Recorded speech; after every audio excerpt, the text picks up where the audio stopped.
Welcome, lovelies, to another Women's Wellness That Works expert series. I hope you are all doing well. I'm very excited to have someone from Montreal, Canada, a very wonderful woman who I met recently over the internet. We actually did not know each other.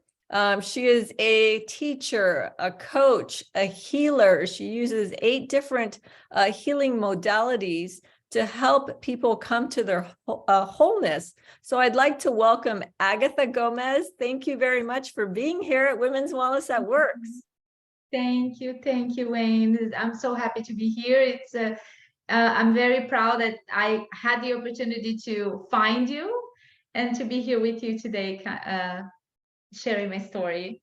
I know technology is amazing, isn't it? That we can connect from all over the world. You're in Montreal, I'm in California, but here we are connecting through the internet and sharing your story. I'm so honored to have you here. And I just want to preface again, we're going to be sharing some information here that could be sensitive to some people. If you have any small children around or sensitive ears, you know, we just want to caution that before we start. So, Agatha, I would love for you to share a little bit about your experience, your childhood experience growing up. Yes. So I had a difficult childhood, and although I was born this lightful, playful, super happy, super loving child, but I grew up really in a very toxic environment. So I had my caregivers, they were in a very stressful situation in their own life and in a difficult path in their own healing, where they went through traumas, and the way it came out, it was really, for me, a really big shock, because of my loving nature, have been in contact with anger, with abuse, with manipulation, with this kind of energy, was really something that totally rewired my system.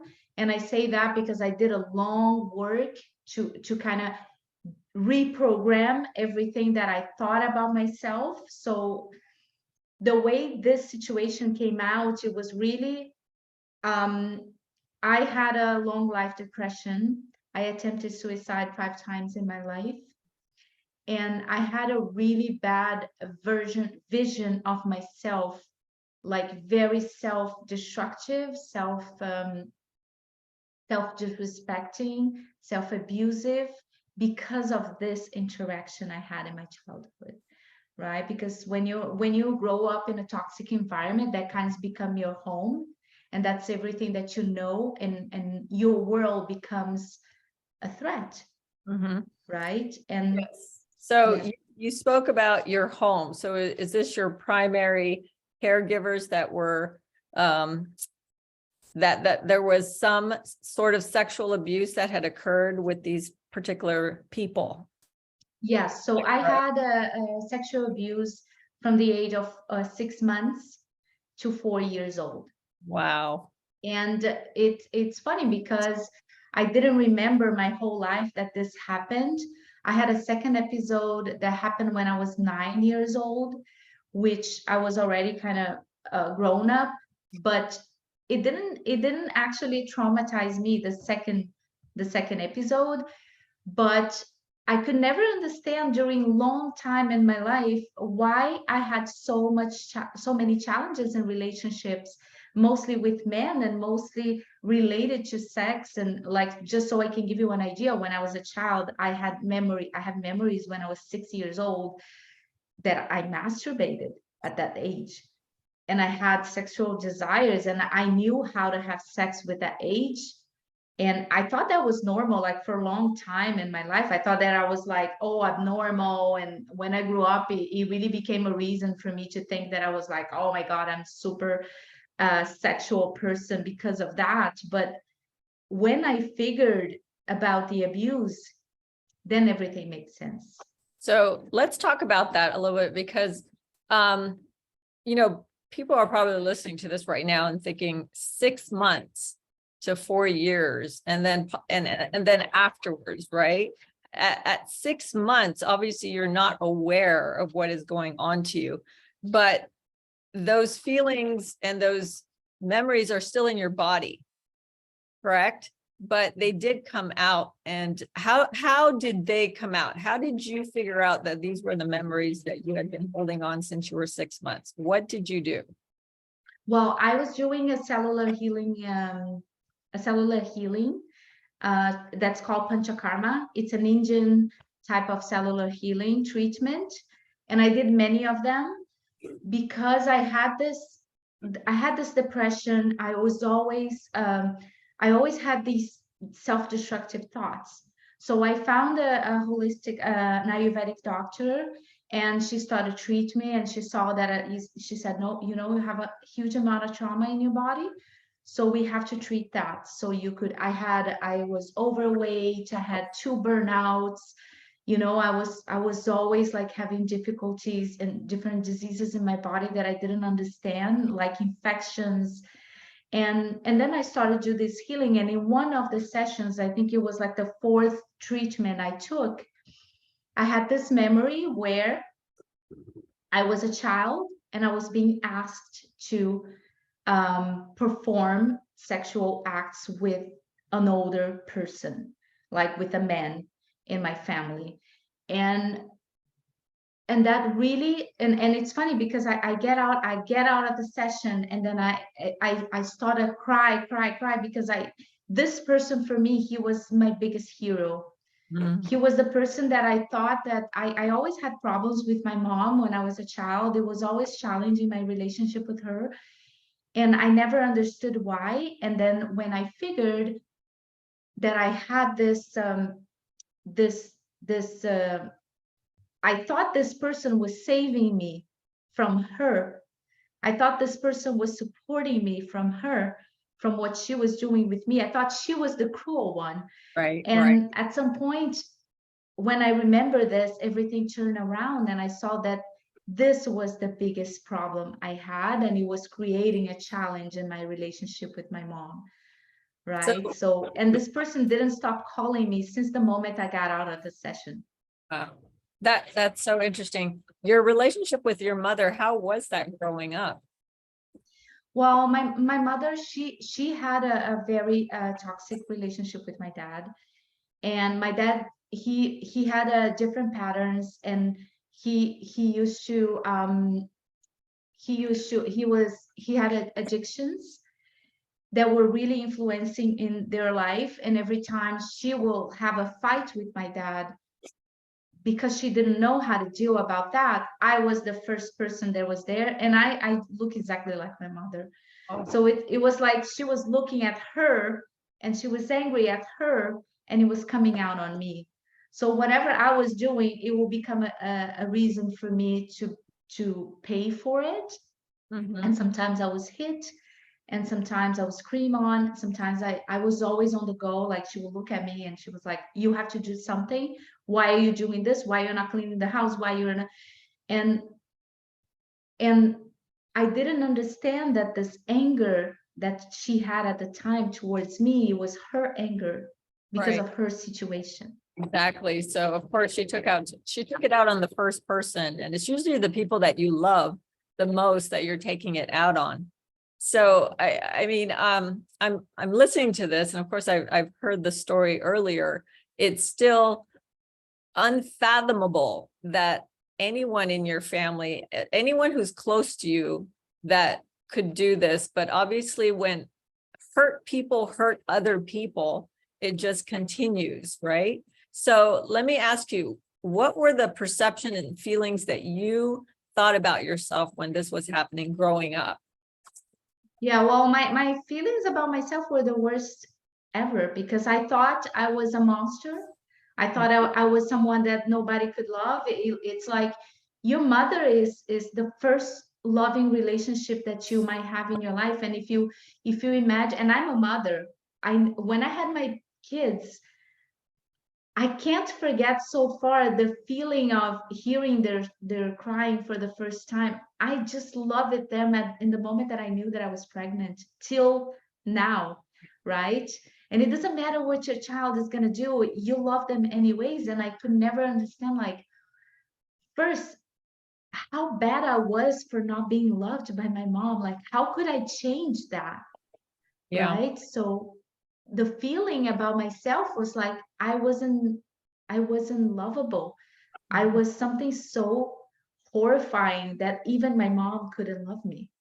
The self-hatred, the anger, the, the self-worthy or lack of self-esteem and worthiness definitely Shame, crept in. guilt, The all that. shame and the guilt. This is my fault. I did this, I did this to myself. I caused this to happen. All those perceptions and feelings, especially as a child when you're vulnerable, right? You're vulnerable.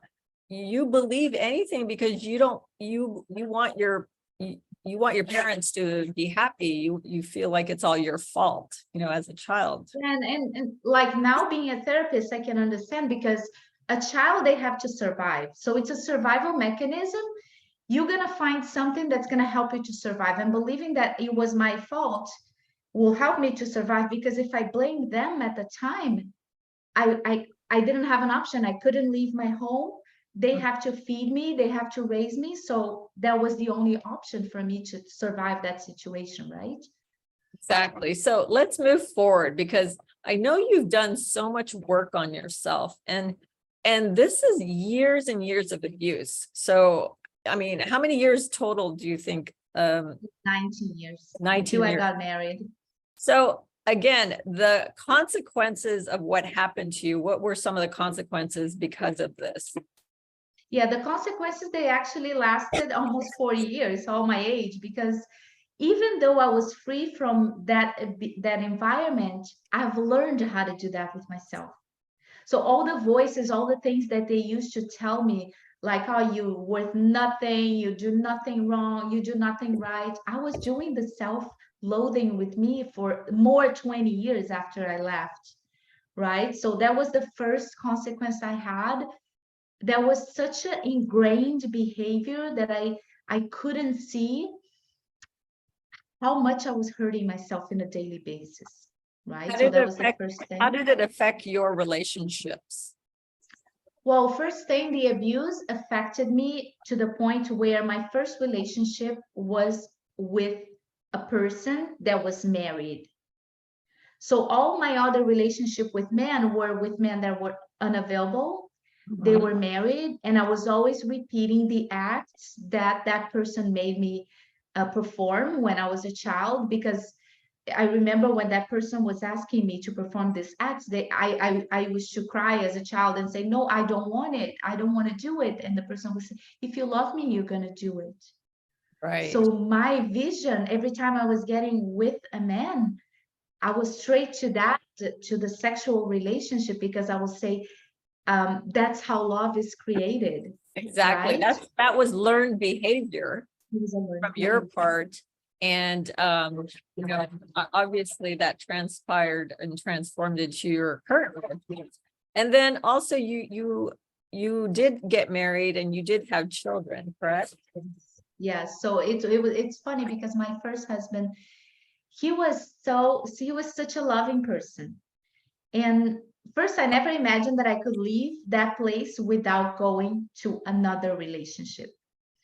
He wasn't toxic, but when I came out that I met this person that was amazing, he was loving, he was caring.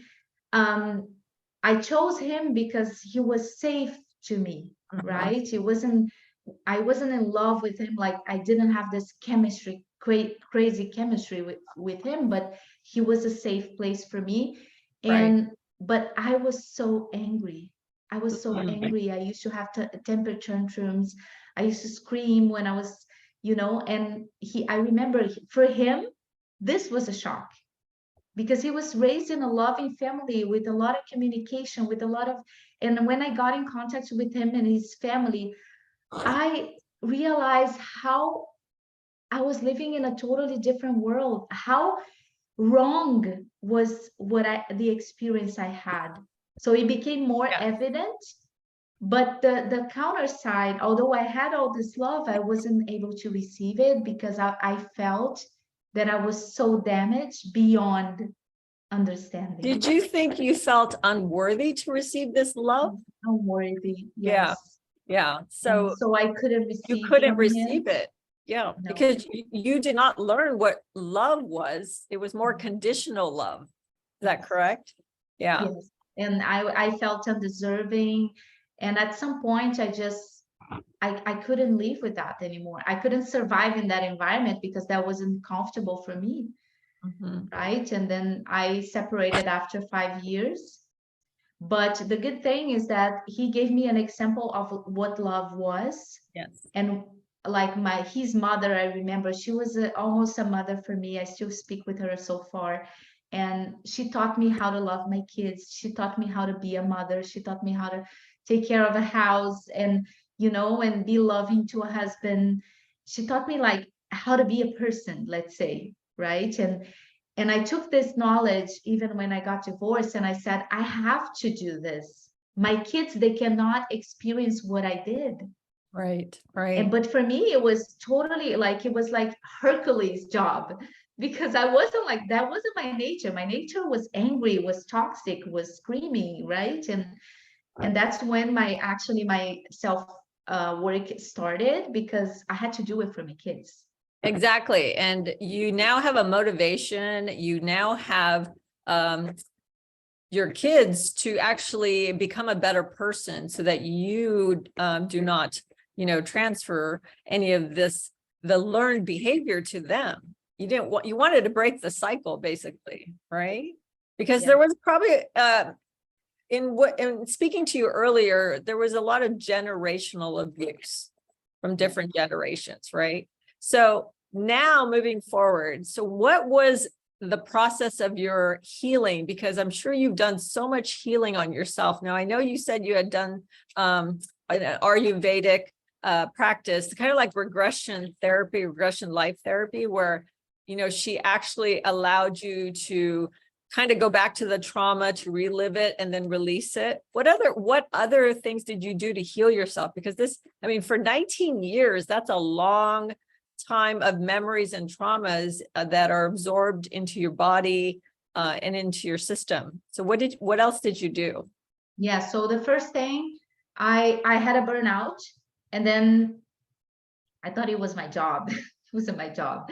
It was the time to heal. So the first thing I did was get into the Reiki. So I participated in a Reiki event, and then this lady, she told me, "Wow, you have a talent. You should study this."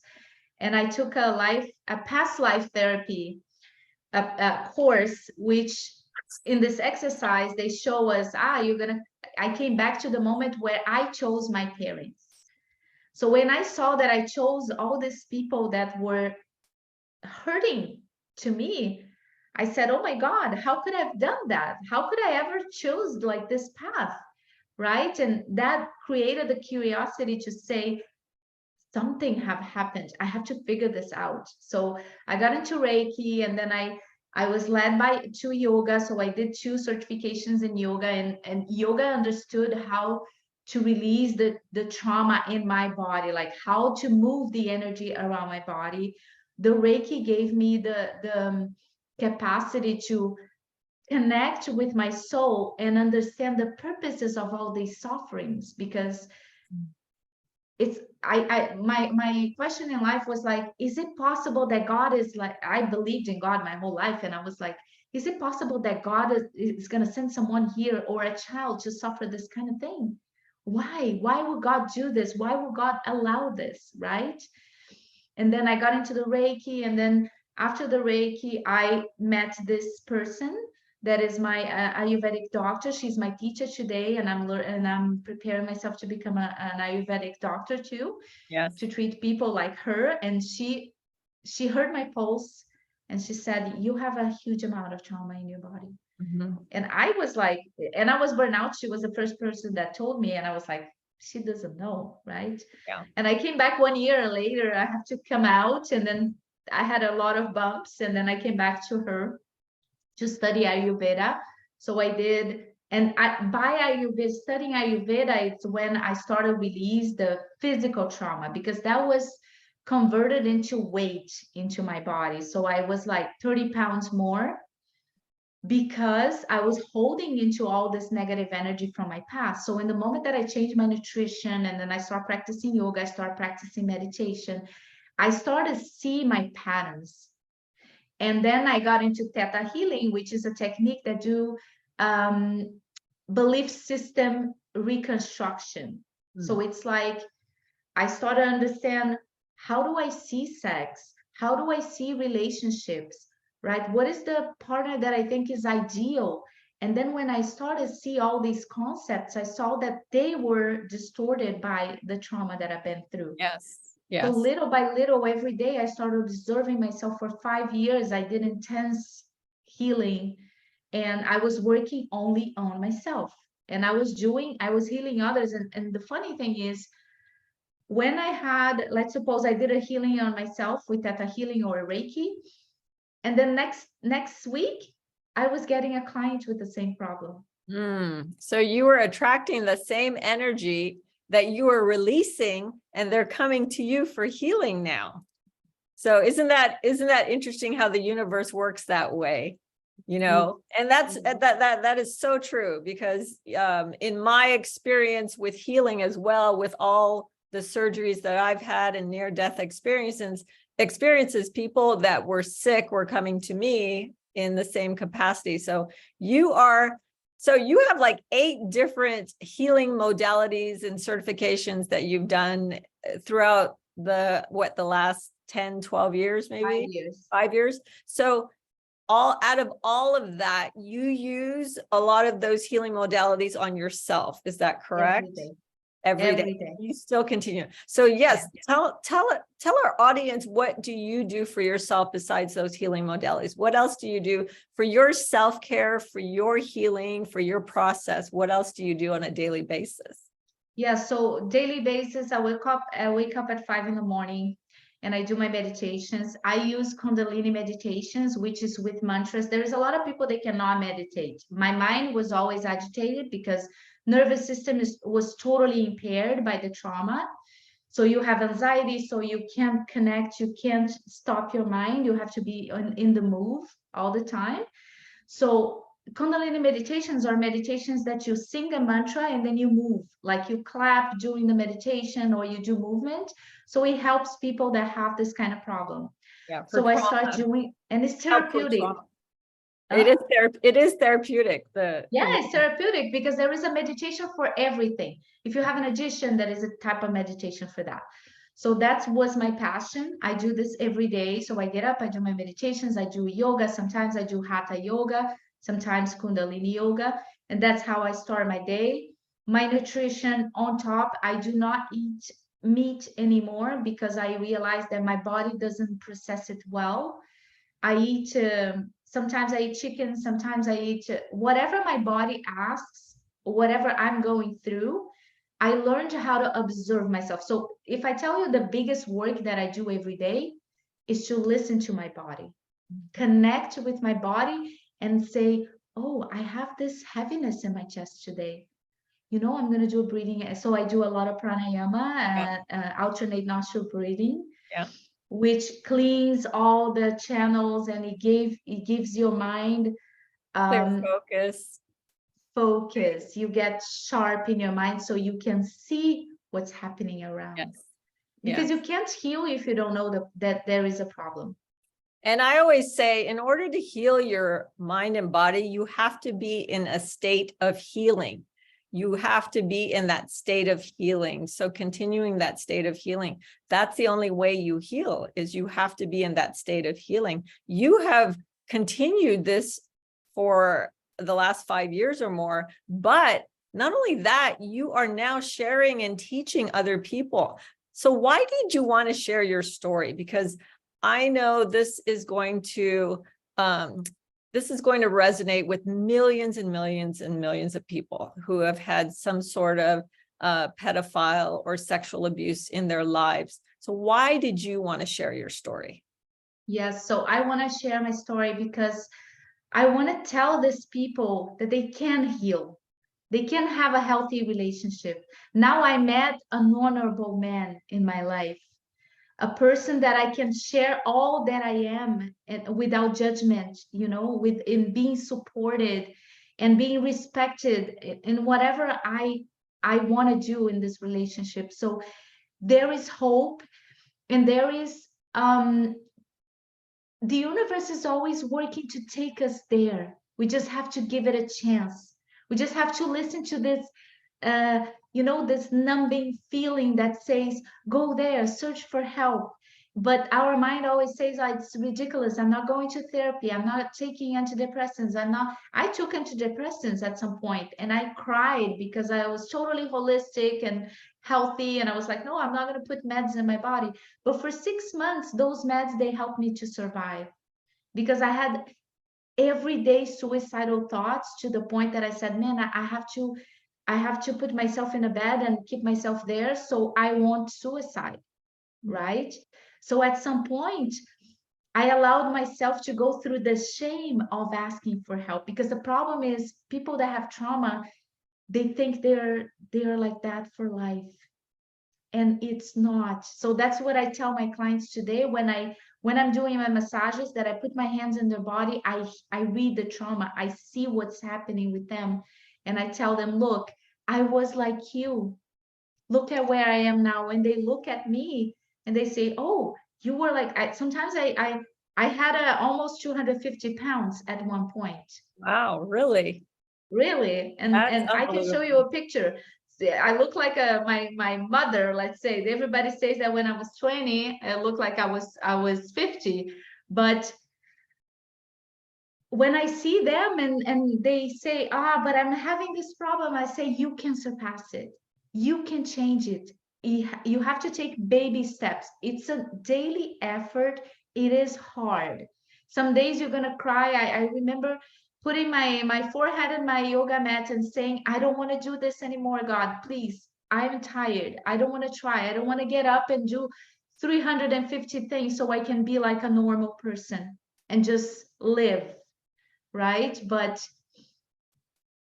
it gets better every day. And it's rewarding because when you start to connect with yourself, you start to see the beauty of yourself. There is no reward better than this. And if I have to say something to these people, it's like, this life you were given just to be happy, just to be yourself. It's just for you to make yourself happy. There is nothing else that you have to do. You don't need to have a house. You don't need to have money. You don't have to be successful. You just need to do whatever your heart is asking so you can be happy. So the question that you had asked earlier while you were going through this is, why would God allow this to happen to a child? Why did this happen to you or to someone? So the answer to that question now is, this is your journey. This is what you were supposed to go through, so that now that you have healed yourself, you are now the testimony. Now you are there to help and heal others through your journey, through your story, through all of the experiences that you have gone through. That now you are that wisdom that other people can feel and understand, that you understand them. You understand what they were going through. I feel, and there is more, like when we talk about like why God allows, it's not that God allows this so we can survive. It's like we have free will. Humans, they have free will. So if I want to be cruel with you, I'm going to be cruel with you. What God does is to find a purpose for that in your life. So what I learned, because I had to read my parents' reaction to see if they will fight, if they will hit me. Now I look at people and I know exactly what they're feeling because I know how to read them. Mm-hmm. So it's like God gave me this a purpose, gave me a jewelry that I can use to help other people. And every single one of us has a different thing that it's meant to be shared with this world. This is my thing, but you have your thing. And Yes. everybody has their own thing. They just have to figure what it is and give it a light and give it life every day. I will say this to you as a woman, as a healer, as a mother. You are a remarkable, amazing, powerful, strong woman. You are beautiful inside out. You are a light to so many people. You know, you are a gift to so many people that need your healing and your story, for you to share what you have gone through so that you can inspire and empower other men and women who have gone through the same or similar circumstances, that they can survive, they can heal through this process. It does take time and it does take small steps, but it is possible. And I think that's your message, that yes, you can go through something as horrific as what you went through, but yes, there is light. There is light at the end. And I'm so thankful. I'm honored that you share this story with me and Women's Wellness That Works, because it is so needed. It is what I call an essential conversation that everyone needs to hear. So I'm going to give you some last words. What would you like to share with the women out there, and share what your words are? Well, I will say that, you know, we have to listen to our hearts. And what I figured is that your biggest, we always try to find a purpose, right, for our lives. And what I figured is that your purpose is that's what makes you the happiest. But if you're not connected with your feelings, if you're not connected to yourself, and we are wired to not do this, right? Because they say the first thing that happens with you when you cry, people say, don't cry, don't cry, right? It's They a try to shame. diminish. Nobody, They people diminish. feel embarrassed to see you feeling emotions. Emotions are not allowed, but your emotions are the messages from your soul to guide you where you want to go, right? And we are ashamed of feeling sad. I'm telling you, I still have this child inside of me that suffered in the past, and sometimes she wants to cry, sometimes she wants to be held, and I have to take the time to sit there and allow this pain to come out. Still, after a lot of work, I still have these moments. But if you're sleeping with someone that is your worst enemy, and most of the times that's what we learn, we do self-loading, we do self-criticism, we talk about ourselves like I'm the worst person, and the jokes that come out, listen to the jokes that come out of your mouth, listen to the comments that you make about yourself. It's like you're sleeping with the worst enemy, and I was that person. If everybody was saying nice things to me, but I was saying the worst things to me, Right. right? And when you live like this, you cannot be happy. So if Exactly. there is something I would like to share, is to look in the mirror every day to that person that want to be loved, and try it. Just say, Louise Hay, she was one of my biggest, Mine you know, too. Oh my God. oh my You Can God. Heal Your Life. That was my book Yes, 30 yes. years ago. To this day, I still read her books. Yes. And the mirror exercise that she The mirror, teaches, right? yes. So if you have to look for something, look for the You Can Heal Your Life book. That was my first thing, and when I did the mirror exercise, that I look into my own eyes, I was shocked to see this child, this sadness, and I sometimes I still sit there in front of the mirror just to hold myself. Right. So I will tell to everybody, get to know yourself, get to love yourself every day a little bit. And Oh, that's how your life is going to transform. well, where can people find you? If they want to have a session with you or a consultation, where can people find you? Yes, so I have a site that's called Holy Self, which comes from holistic. So holyself.com is my www.holyself.com. It's my website, and I give sessions online. The Reiki I do online, and during the Reiki session, it's kind of a reading of your soul that I'm going to do. And I'm going to tell you, look, this is what's happening with you. This is what the universe is asking you to do. And those are the tools that you can use. So it's kind of sharing all these tools that I learned.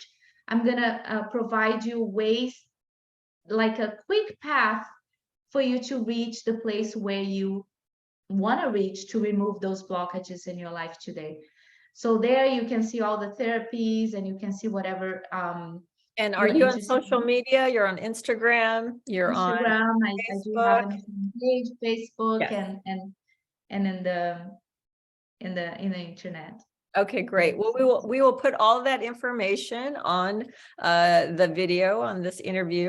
And I know there's going to be women that are going through it right now and probably need definitely some healing, some help from you, from an expert such as yourself. And I will say that, I'm so honored to know you. I'm so honored and blessed that you are here with us and that you are sharing yourself and your healing modalities with all of us in the world. So thank you so much. I so appreciate you and your light and your love. So thank you. Thank you. Thank you so much. Thank you for the opportunity to giving us a voice and to allowing other people that are in the same situation to find, right? Because I think every single one of us are this beacon of light. And when other people find us, they can find their light too, and that's going to multiply in the world. So thank you for being this beacon of light and, allowing people to heal and to learn and, and women to figure out that sometimes their trauma can become something that can help others. Their story is valuable. So thank you for giving us this opportunity. As I always say at the end of my interviews, every woman has her story. What is your story? So until next time, lovelies, we will see you at the next Women's Wellness That Works Expert Series. Thank you for watching, and we'll see you next time. Namaste. Namaste.